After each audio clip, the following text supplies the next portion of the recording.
Hey guys, it's Gadi, Schwartz, and tonight we are following the ins and the outs and all the chaos coming from those emails sent to federal workers over the weekend asking them to justify their jobs. Now, the big question right now, exactly who is this mandatory for and who does not have to respond? Millions of federal workers have until midnight's deadline to figure out what to do, and we're going to break down the latest. Plus, we are watching a standoff between the Trump administration and Ukraine over how to end the war there. Today, the French president was at the White House asking for more security for Ukraine, but President Trump seems extremely non-committal. And another sketchy incident on a commercial jet getting filled with smoke, this time out of Atlanta. You see that smoke there filling the cabin as people tried not to breathe it all in. Those are just some of the stories we're following. There's so much more to unpack tonight. So let's get going, because this is Stay Tuned Now.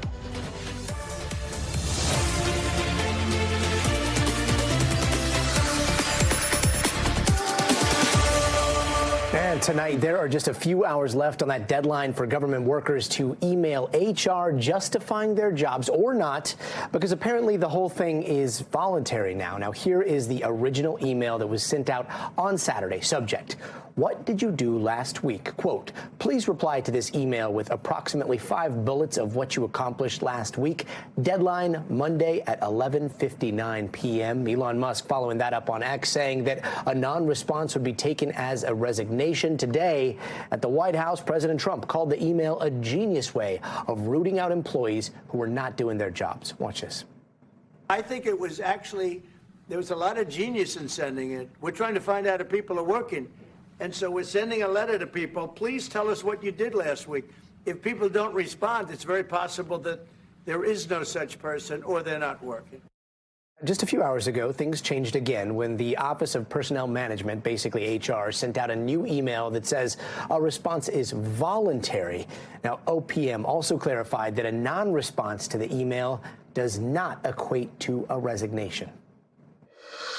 And Gabe Gutierrez joins us now from the White House. Gabe, starting with this latest voluntary email update, why the change? And was there pushback within Trump's inner circle, like Kash Patel at the FBI? What went down there? Hey there, Gadi. Well, we're trying to ask the White House why the sudden change. And today the president called it a genius idea and even said employees would be fired if they didn't respond. I think, Gadi, there was a realization across the board that this could pose significant issues for certain agencies, especially the FBI, the intelligence agencies, who probably shouldn't be writing down what it is they're doing on any given day. Now, the Department of Health and Human Services put out an email to employees late today saying that their responses were voluntary, but also warning those who do respond to keep their responses very general and assume that they'd be read by hostile foreign actors. Got it. The president, I mean, we saw he seems to be supporting the approach. So the question is this an actual power struggle? Is this like a putting the cart before the horse thing? Or did this already do what it was intended to do and put a lot of workers on even more of an edge as Trump continues to try to thin the ranks of the federal workforce? Well, the president has been asking Elon Musk to get even more aggressive in cutting down the workforce. And we don't expect this to be the last directive from Musk that stirs some controversy. And as you alluded to, that's part of the point. Musk and the president have said that they want to shake up the bureaucracy. And yes, some of these directives may run into trouble in the courts, but others won't. And the administration is not shying away from those fights. The way they see it, they have a broad mandate from the American people after the election, and they're going to take a sledgehammer to much of the federal government. President Trump in the Oval Office today, he said that this disagreement, it wasn't really a disagreement, he argued, that it was not combative. It's just certain agencies shouldn't have given up that information, and that's why the State Department, Justice Department told employees not to do it. Meanwhile, on the other side of this, there is the AI of it all. I know that there are more than like 2 million federal employees. That is a lot of emails for any human to read. But for those who do respond, like we're being told that DOJ is using AI to try to sort through them. Do you know how they're using AI and what are they looking for? Yeah, Gadi, 3 sources with knowledge of the system tell NBC News that the information gathered is expected to be fed into an LLM. That's a large language model, and it's an advanced AI system that looks at huge amounts of text data to understand, generate, and process human language. Now, the AI system will determine whether someone's work is mission critical or not. And that's why the email instructs workers not to send any links or attachments. Now, for his part, Musk said in a later post that the AI system was not needed and that the email was just meant to make sure workers had a pulse. And just within the last few moments, he posted again saying that this is something that should not have been very hard for workers to do, and it's meant to root out incompetence in the federal government. Gadi.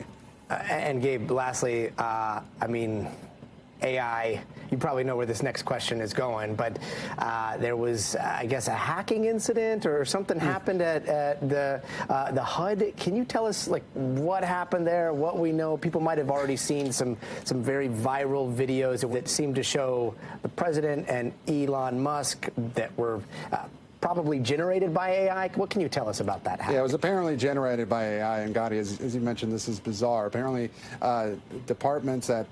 workers at HUD, the Department of Housing and Urban Development, showed up to work today, and in at least a few of the TVs, they saw this video apparently generated by artificial intelligence, and it appeared to show, or did show, President Trump kissing the feet of Elon Musk and essentially poking fun at the power dynamic between the two, at least how critics see it. Now, 2 employees did confirm the prank to NBC News, but there are a lot of questions about this, exactly who hacked into the system, who was responsible for it.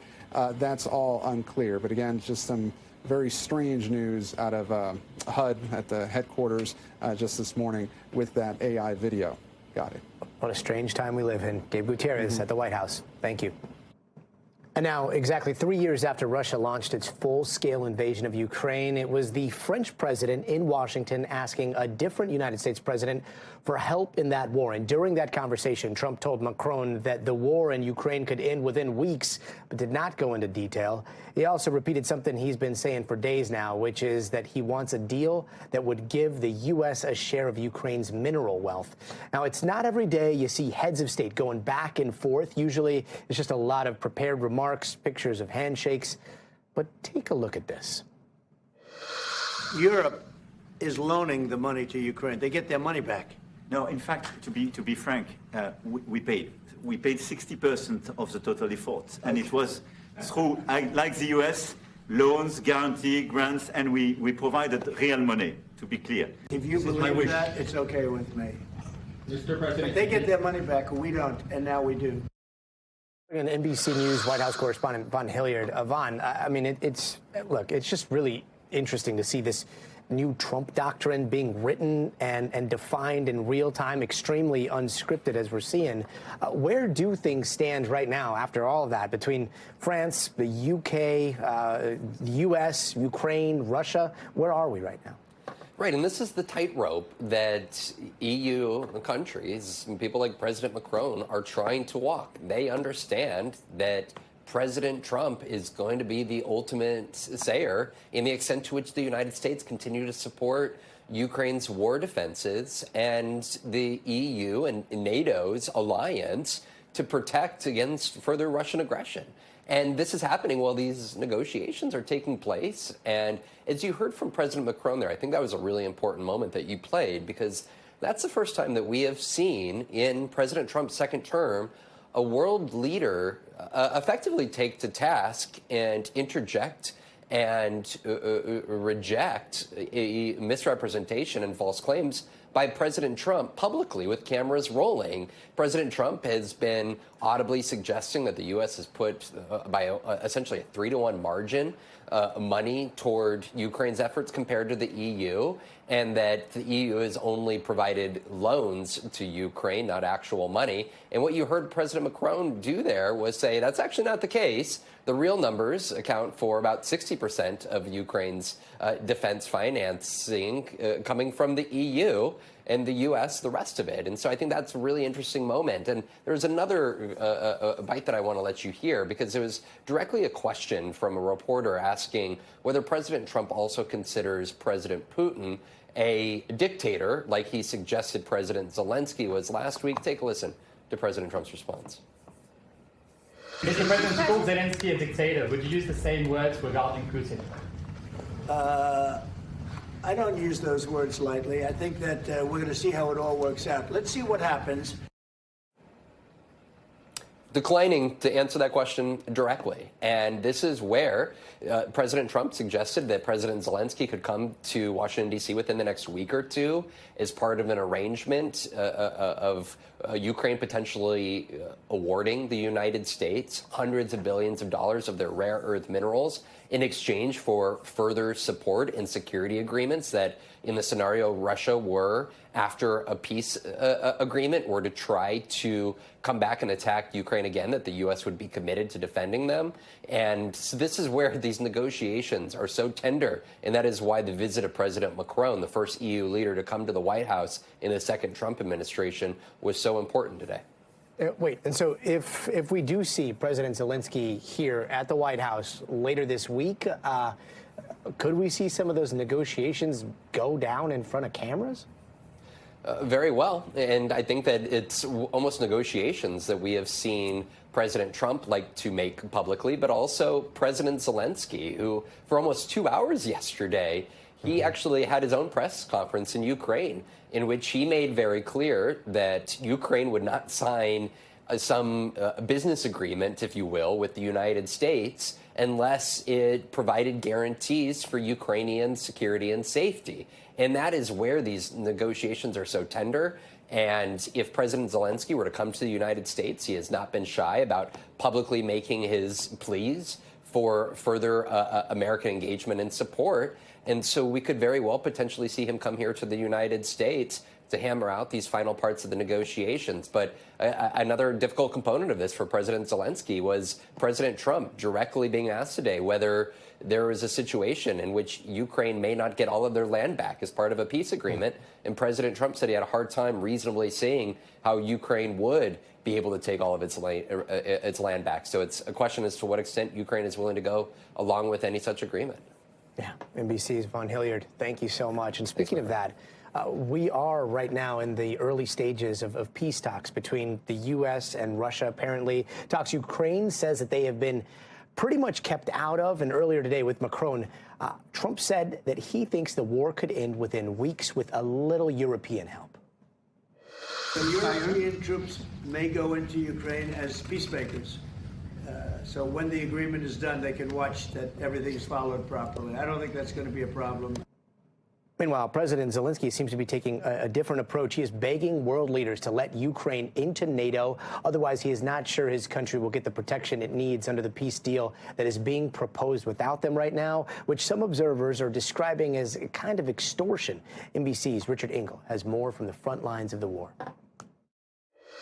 At frontline positions out here in eastern Ukraine, soldiers are telling us that 3 years into this war, 3 years of American support is now changing, that President Donald Trump is changing the rules, that he is asking for an exorbitant amount of money, about $500 billion that, according to a deal that the U.S. is pushing, that President Trump has said repeatedly he expects will be signed, that Ukraine has been pressured very intensely to sign. According to this deal, Ukraine would have to take $500 billion, put it into a fund that the United States would control, that this money would come from natural resources in this country, minerals and oil in particular, and that money would have to stay in the fund until the United States is paid back for money that it has given to support Ukraine.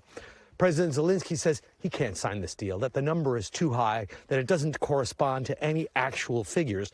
Ukraine has received, at this stage, about $100 billion in support from the United States. That is the money that has actually arrived.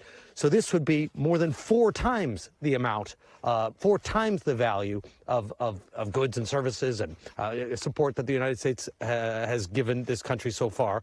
So a wild overpayment, according to Ukraine's own calculations, and an agreement that doesn't provide any security guarantees. Ukraine would have to put this money into this fund, but in exchange, the United States, the President Trump administration, isn't saying that it will continue to be there for Ukraine. It's not like joining NATO. There would be no promise of protection.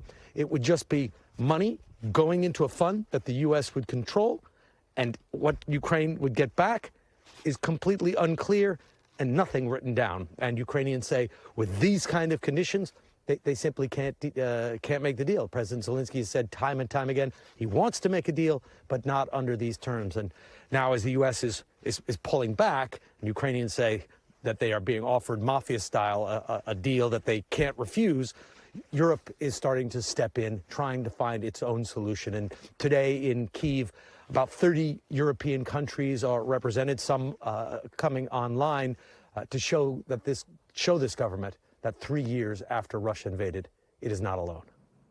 Richard Engel on the ground for us. Thank you, Richard. And joining us now is Michael O'Hanlon. He is a Philip H. Knight Chair in Defense and Strategy, Director of Research in Foreign Policy at Brookings Institute. Thank you so much for being with us, Michael. Zelensky, I mean, the big headline today, him offering to step down in exchange for NATO membership. Do you think that could happen? I mean, there's some polling out of Ukraine that shows his approval rating is at 57% right now, right?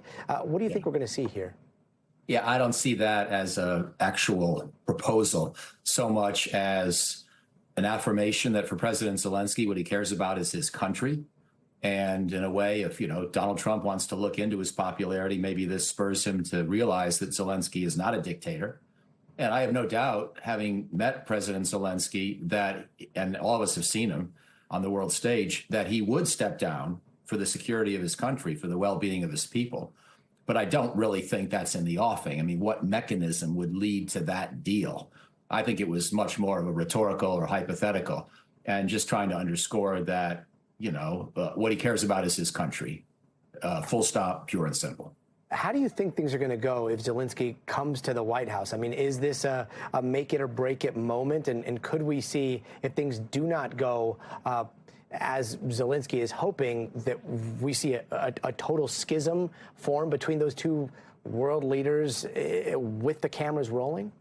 It's possible, but I think it's more likely that the relationship and the conversation will go well, because the White House is not usually the place where Trump has his big blow-ups with people, and face-to-face meetings, he doesn't really seem to relish the fights in that setting so much as on social media or whatnot. And obviously President Zelensky, who I think is an incredibly admirable figure, but who can sometimes get frustrated under the stress that he's suffering and his whole people are suffering, he can sometimes lash out. But the times he's made these strong statements have not been in face-to-face meetings with world leaders. So unless Donald Trump has just decided to double down on the most extreme terms of this mineral deal, I would think they do okay in their face-to-face.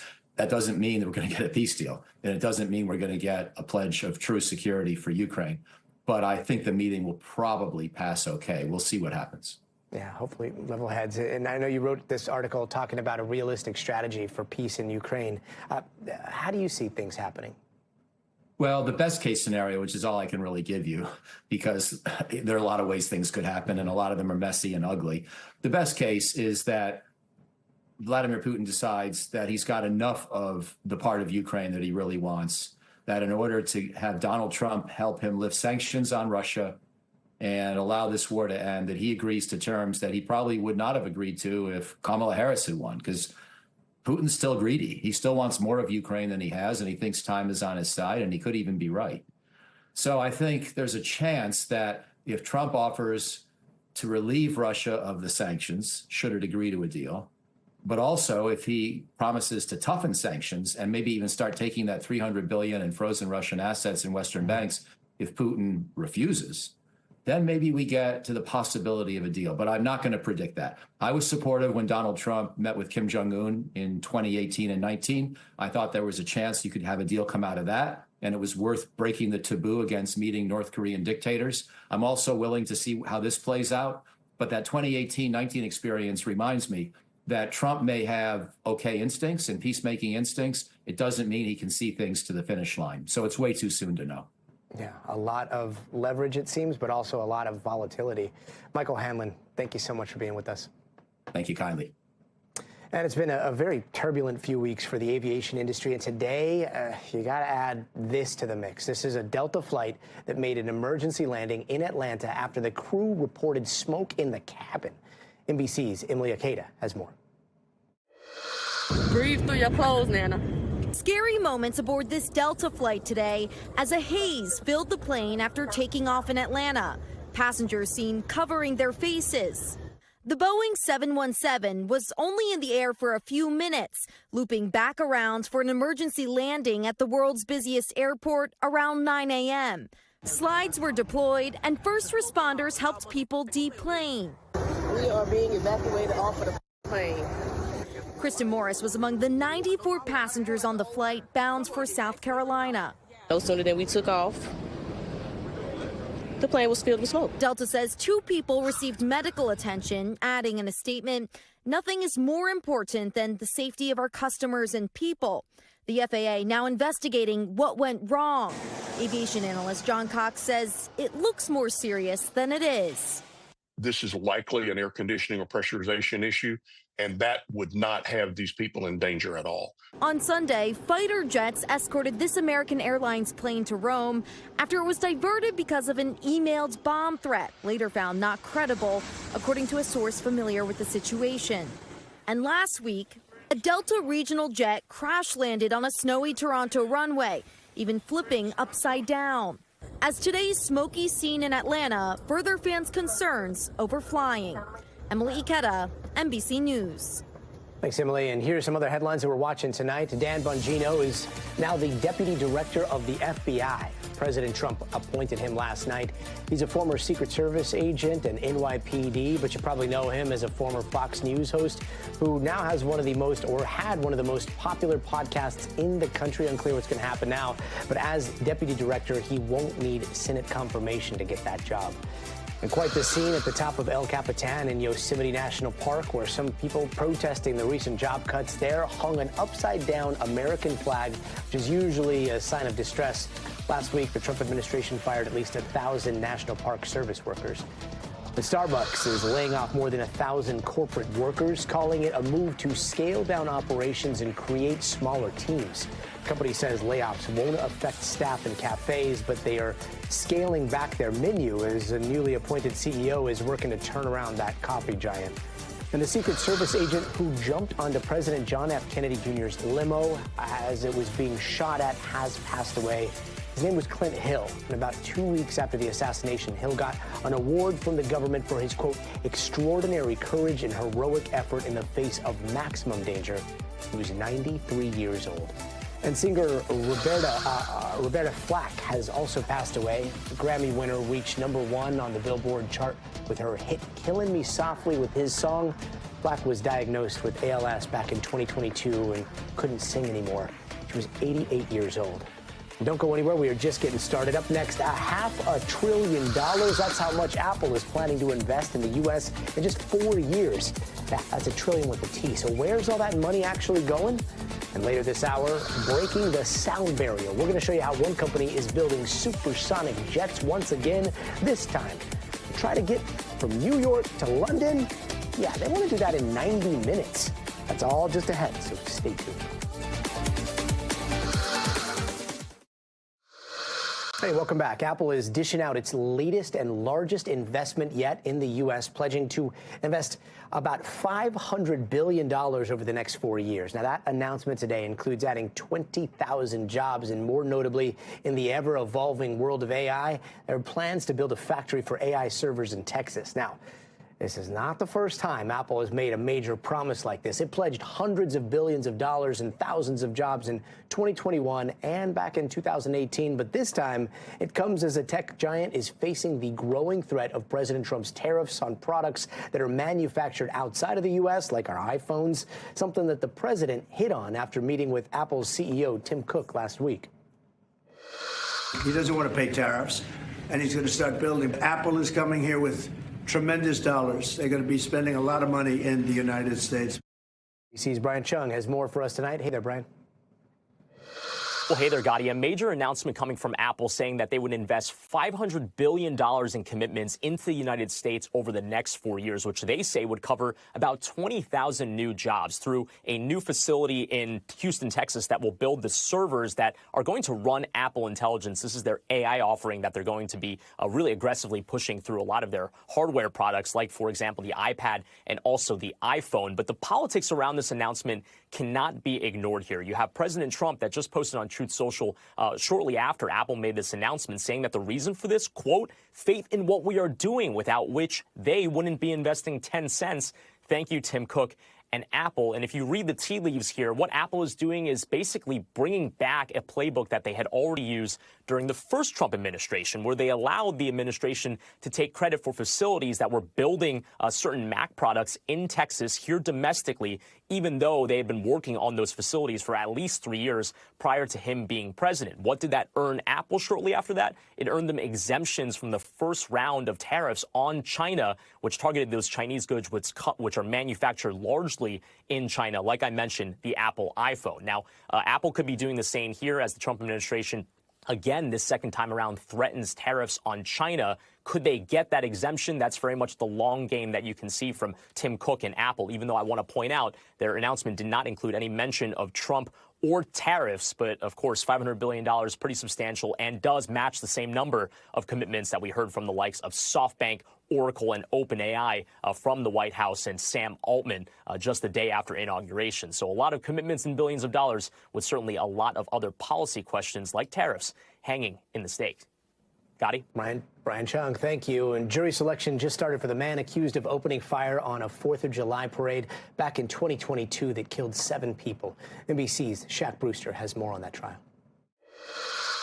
Good evening, Gadi. Well, it was a busy first day of the trial of Robert Crimo III. The defense and prosecution today agreeing to seat 7 of the 20 potential jurors that they heard from throughout the day. And we know that earlier this morning, the potential jurors were given questionnaires, asked questions directly in open court individually. Everything from if they know anything about the shooting to if they know the potential witnesses to how they feel about firearms. We heard several of the potential jurors who were questioned say that they were essentially concerned that they were too close to the shooting. One potential juror saying it struck too deeply. We know others had scheduling conflicts because of this trial that is expected to go on for 3 to 5 weeks.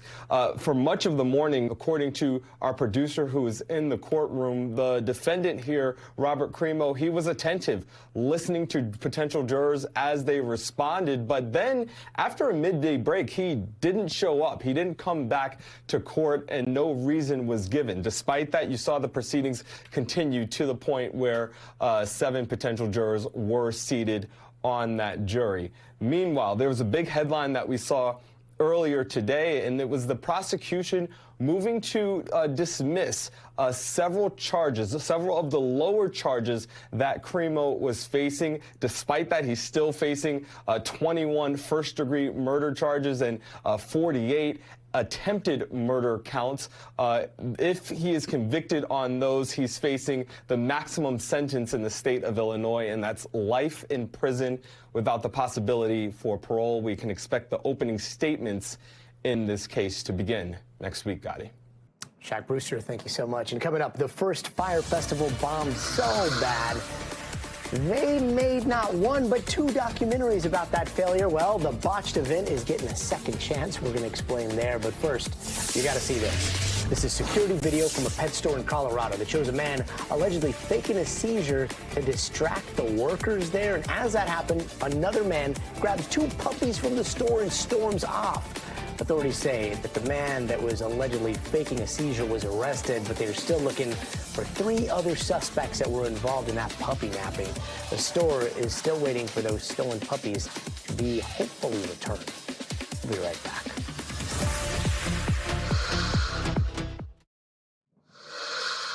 And with mass deportations a major focus of the administration, apparently some people are starting to buy jackets online that make them look like ICE agents trying to scare migrants.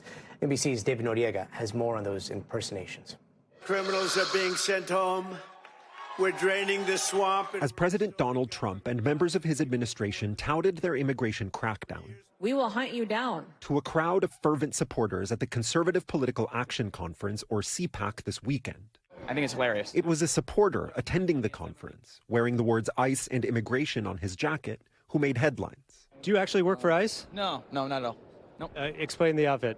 It's $29.99 on Amazon. The clip, shared by the Good Liars political comedy duo on X, seen more than 3 million times. If you want some entertainment, wear this and go to a Home Depot in a sanctuary city like where I live right now, Washington, D.C., and you'll see all the illegals, not all of them, but you can maybe see a lot of them start to run away. So we wanted to look at these jackets for ourselves on Amazon. And if you search immigration jacket, there it is. It's the top result. It's listed as #1 bestseller in men's novelty jackets and coats. There is a t-shirt version too, which has a review calling it absolutely perfect. Amazon declined to comment on the apparel listings and the viral video. ICE did not respond to our request for comment. While the man in the video appears to be wearing the jacket as a costume or a joke, at least 3 people have been arrested for allegedly impersonating ICE officers since Trump took office. I'm horrified. I'm really sad at the state of this nation right now, that they think that it's okay to do this to human beings, like people who are working, people who are caring for their children. Lupe Carrasco Cardona is part of a Los Angeles organization that prepares communities for immigration enforcement activity. How does this kind of thing, the possibility of someone impersonating ICE officers, complicate the kind of work you do in the community? Well, I think that the main way that it complicates is that there's more chance that communities are going to be struck with this level of terror. But really, the advice that we are going to be giving our community is the same, right? You don't need to speak with anyone. You do not need to open your door. You can exercise your rights, whether you're documented or not. In West Hollywood, these signs, which the mayor said are fake ICE notices meant to intimidate certain communities, were taken down earlier this month by the city's code enforcement. In a video shared widely on social media, a South Carolina man police have identified as Sean Michael Johnson is seen telling the Hispanic driver of this truck that he's going to be sent back to Mexico. Don't be speaking that pig Latin in my country, bro. Be speaking that pig Latin here. This is America. We speak English in America. Johnson, who police say tried to report the driver for not having a license, was charged with kidnapping and impersonating a federal officer after the video circulated, and could not be reached for comment. David Noriega reporting there. David, thank you. Now, remember the Fyre Festival back in 2017? Seems like just yesterday. It was supposed to be the one-of-a-kind music festival in the Bahamas, and it definitely turned out to be one-of-a-kind, but for all the wrong reasons. Well, fast forward a couple of years and a stint in jail for its founder later, and tonight it is back on for round 2. NBC News Now anchor Savannah Sellers has that story. Fyre 2 is real. My dream is finally becoming a reality. 8 years after the disaster, Fyre Festival made internet history. How long till water comes? Its founder, Billy McFarland, who spent 4 years behind bars for fraud, spoke exclusively with NBC News and says it's back and will actually happen May 30th to June 2nd on Isla Mujeres in Mexico. There are festival operators, there are hotel partners, there are concierge groups, there are ticket companies. That is a marked change from 2017. Soaking wet. When attendees slept in emergency relief tents and ate viral cheese sandwiches. Why do you think those partners agreed to partner with you, given what happened the first time? So I think Fyre 2 really isn't about the past, and it's not really about me. It's about taking the vision, which is strong. Tickets on sale today range in price from $1,400 to $1.1 million. An experience McFarland says includes yacht accommodations and access to artists performing, though no artists have been announced yet. We're going to have artists across electronic, hip-hop, pop, and rock. However, it's not just music. We might have a professional skateboarder do a demonstration. We might have an MMA champion teach you techniques in the morning. You say we might have. Are any of these for sure haves? Are they booked? So I think what makes Fyre so cool is that we are selling the experience of Fyre. I want to be one of the first festivals that can sell out with no artists. But whether McFarland will see any of this firsthand, an open question. In addition to owing $26 million in restitution, McFarland's penalty includes travel restrictions. Can you go to Mexico? So I don't know. I'd have to ask for international travel. McFarland says he knows the experience might not be for everyone. Is it a risk to buy a ticket to Fyre Festival too? I think it's always a risk. You're taking a risk because I made a lot of bad decisions and messed up the first festival. The question is, will people take it? Savannah Sellers, NBC News. And the question is, can you go to Mexico? Savannah Sellers with that incredible reporting. Savannah, thank you so much. And here are some of the stories that are happening out west that we're following tonight. Out in Colorado, the avalanche danger is rising. Take a look at some people who were hit in this avalanche here, but they were eventually able, fortunately, to get out. Now, we're told that the woman who shot that video is not one of the people that was on those snowmobiles earlier, but it's not the only avalanche that happened that day. Another one that same afternoon killed one person. And the thriller film Conclave won Best Ensemble last night at the SAG Awards, and also taking big wins home. That's Timothée Chalamet and Demi Moore for outstanding performance in a leading role. And California's Governor Gavin Newsom is asking Congress for about $40 billion in aid to help L.A. after the wildfires. Right now, they're estimating that it will take $250 billion to recover. The governor says the funding will be used to rebuild homes and critical infrastructure that were destroyed. And still to come, an update tonight as the Pope on the Pope as he remains in critical condition. We've got those details, plus some other stories that are trending around the world right now, so stay tuned.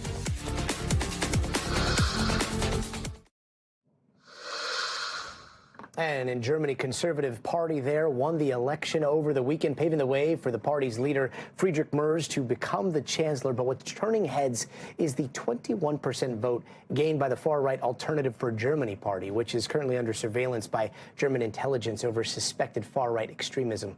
NBC's international correspondent Ralph Sanchez has more.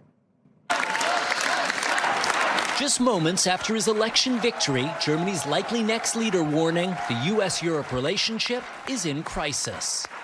Friedrich Merz, a mainstream conservative, saying the Trump administration doesn't care about Europe's fate, and his top priority is to strengthen Europe so it can become independent from the U.S. And after J.D. Vance and Elon Musk both voiced support for Germany's far right, Merz saying Washington's election interference was just as bad as Moscow's. The far right achieving its best results since the Second World War. The Alternative for Germany, known as the AfD, riding a wave of voter anger over the economy and immigration, an issue supercharged after a string of deadly attacks committed by asylum seekers. The AfD coming second in the election, overtaking the party of the country's incumbent leader. This is the Chancellor of Germany trying to put a brave face on a bad night. Not only is he losing power, but his party has been badly beaten by the far right. Many Germans stunned at the rise of a movement that's downplayed the Holocaust and called for mass deportations. I would actually say I'm a little bit scared. But the AfD's leader telling Musk her party has no link to the Nazis. We are exactly the opposite. We are a libertarian conservative party. And Gadi, that AfD leader saying that Elon Musk actually called her to congratulate her on the election results. Musk saying on X he believes it is just a matter of time before the AfD is the outright winner of a German election. Gadi. Ralph Sanchez, thank you. And the ceasefire deal between Hamas and Israel looks like it is once again on some pretty rocky ground after Israeli Prime Minister Benjamin Netanyahu delayed the release of 600 Palestinian prisoners over the weekend. Now, that was set to be the final exchange in the first phase of the ceasefire deal. And NBC's Matt Bradley has the latest. Well, the tenuous truce between Hamas and Israel looks shakier now than it has in the past week. Now, we've already seen these sorts of disagreements between Hamas and Israel. This treaty has withstood them in the past, but now this is looking very, very critical. The Israelis have said that they're not going to be releasing more than 600 Palestinian prisoners who are currently in Israeli jails. Hamas and its partners have protested loudly against that and said that they're not going to be releasing any more of their hostages, dead or alive, that they've been doing regularly over the past several weeks. The Israeli complaint is that the ceremonies around the release of these hostages by Hamas and their partners have been humiliating and degrading. And they've normally, over the past several weeks, each weekend, brought up these hostages onto sound stages in the Gaza Strip, often in front of stages that are emblazoned with anti-Israel slogans. And this is all part of this handover ceremony that the Israelis have said are humiliating and degrading. Now, at the same time, the real issue here, despite the fact that these sorts of disagreements have managed over the past several weeks to continue to move on past them, the real issue is that there have been no negotiations to moving from phase one of this deal into phase two. Now, President Trump's special envoy for the Middle East, Steve Witkoff, is scheduled to arrive in the Middle East on Wednesday. He's going to be doing a tour of the region, trying to get all sides to come back to the negotiating table and make sure that this moves from phase 1 into phase 2, which includes provisions for a more permanent peace and potentially the full withdrawal of the Israeli military. But with all of these disagreements and the lack of negotiations, this peace looks very precarious indeed. Matt Bradley, NBC News, Tel Aviv. Sure does. Matt Bradley, thank you. Let's take a quick look around the world. The Pope is still in critical condition tonight, but the Vatican says he is improving. And today marked the 10th day in the hospital for him, making that his longest stay. The 88-year-old is battling pneumonia in both lungs, and doctors say his condition is uncertain given his age and his frailty. And Paris police have detained an American woman after a newborn was found dead outside of a hotel. Officials there say they think the baby was thrown from a window. Prosecutors are looking into the possible pregnancy as a possible pregnancy denial case, which is when the mother does not know or accept that she's pregnant. Also in France, a former surgeon went on trial for the alleged rape and abuse of 299 patients. Most of them were children. The 74-year-old admitted to what he called odious acts over 3 decades. He's already serving 15 years for similar charges and could get 20 more. And in Haiti, a UN-backed Kenyan police officer was shot and killed fighting the gangs he was sent there to stop. Now Haitian police are demanding better protection, better pay. And remember, gangs control 85% of the capital in Haiti and keep attacking neighborhoods to try to take more territory every day. And before we go, it is time for the future of everything. It just flew in from L.A. to New York, and it took about 6 hours of a flight. But what if that could be cut in half by more than half? We're talking 90 minutes, maybe? Yeah, apparently it is possible, and our next guest is trying to make it a mass reality.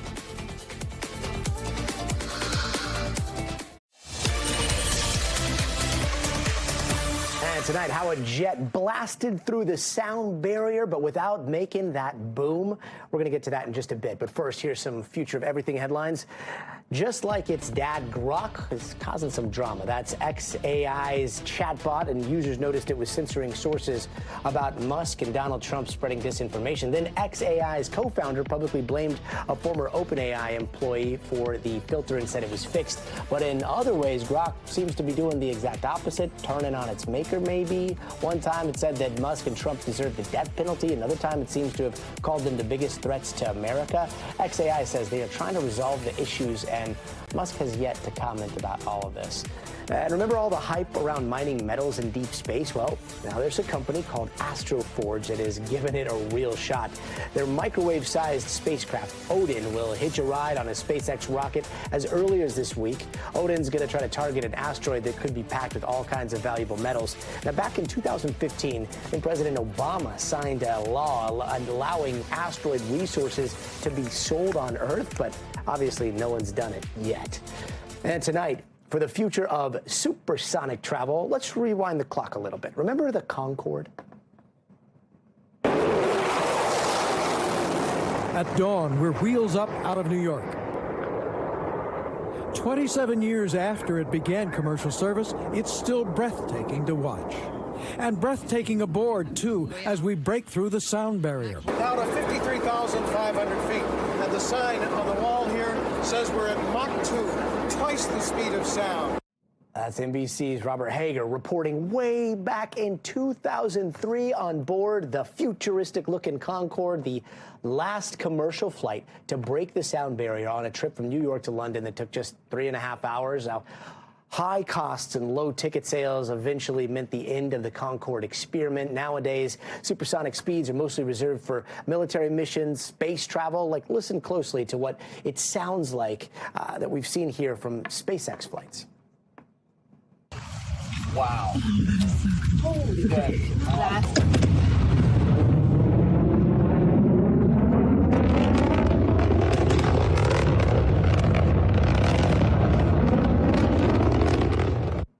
That is nothing as to what it sounds like in person, but that loud boom noise has always been kind of the sticking point for the future of commercial flights. Making it less noisy on the ground would mean a whole big comeback for things like the Concorde days and the possibility of cross-country flights. We're talking L.A. to New York in 90 minutes. And our next guest is working to do just that. He just made a pretty big breakthrough that goes a little beyond the speed of sound. Blake Scholl is the CEO and founder of Boom Supersonic. Blake, welcome. I know your XB1 has gone supersonic twice now in the last few weeks. What did it sound like from the ground? It was completely uneventful. You know, I wanted to call it the Boom Heard Around the World, the first privately developed jet to break the sound barrier, but there was absolutely no audible boom. Huh.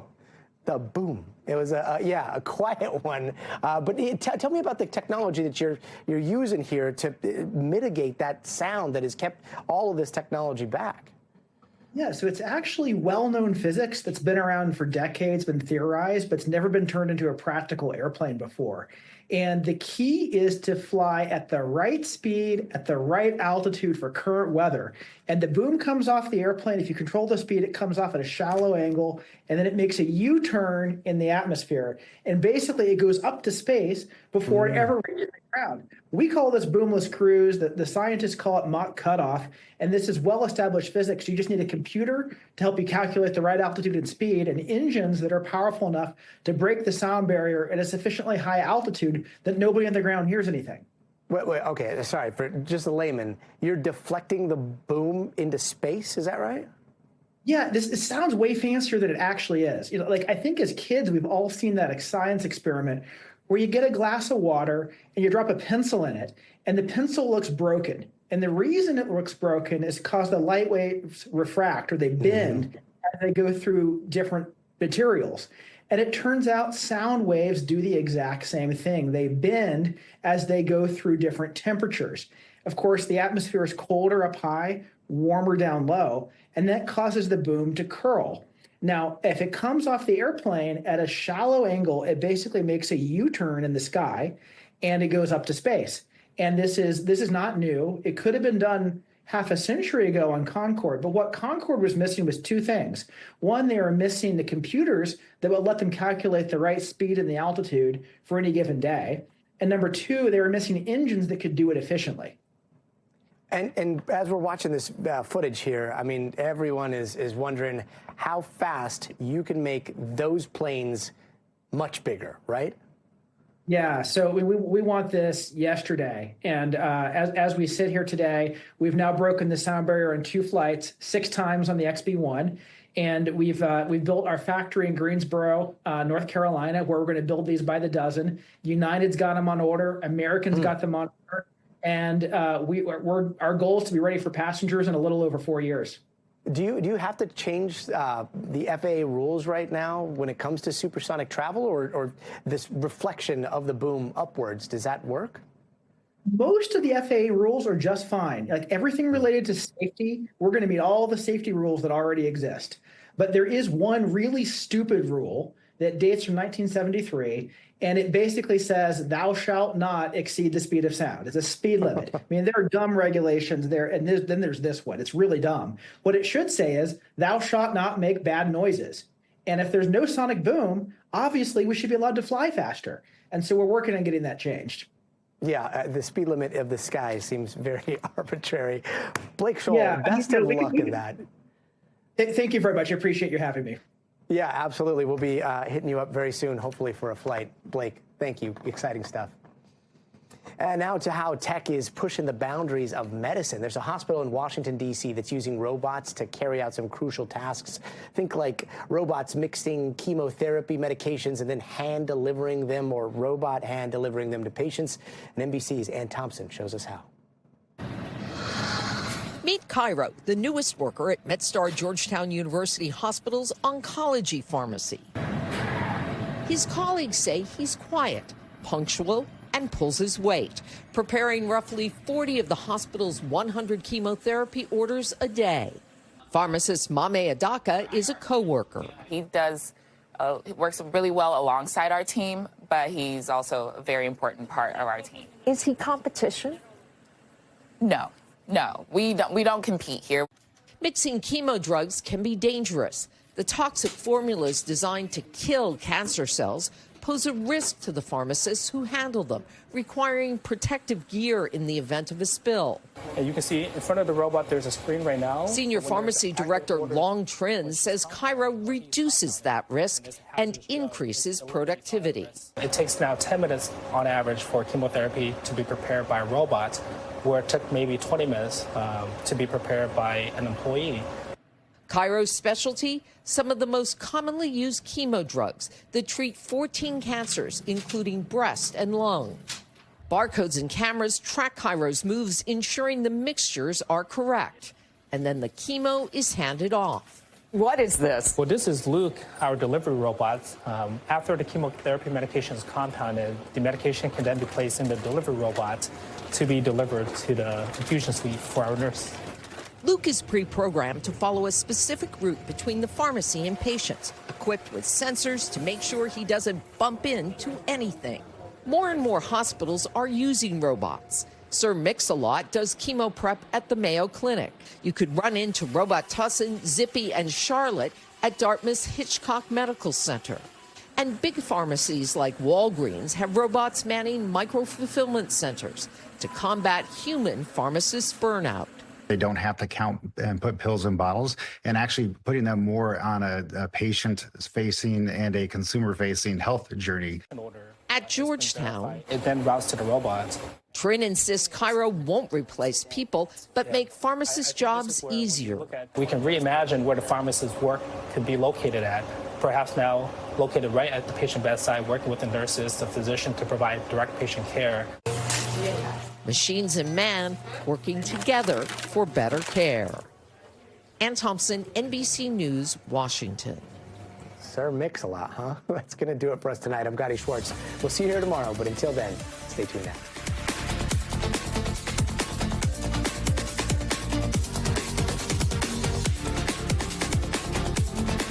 Thanks for watching. Stay updated about breaking news and top stories on the NBC News app or follow us on social media.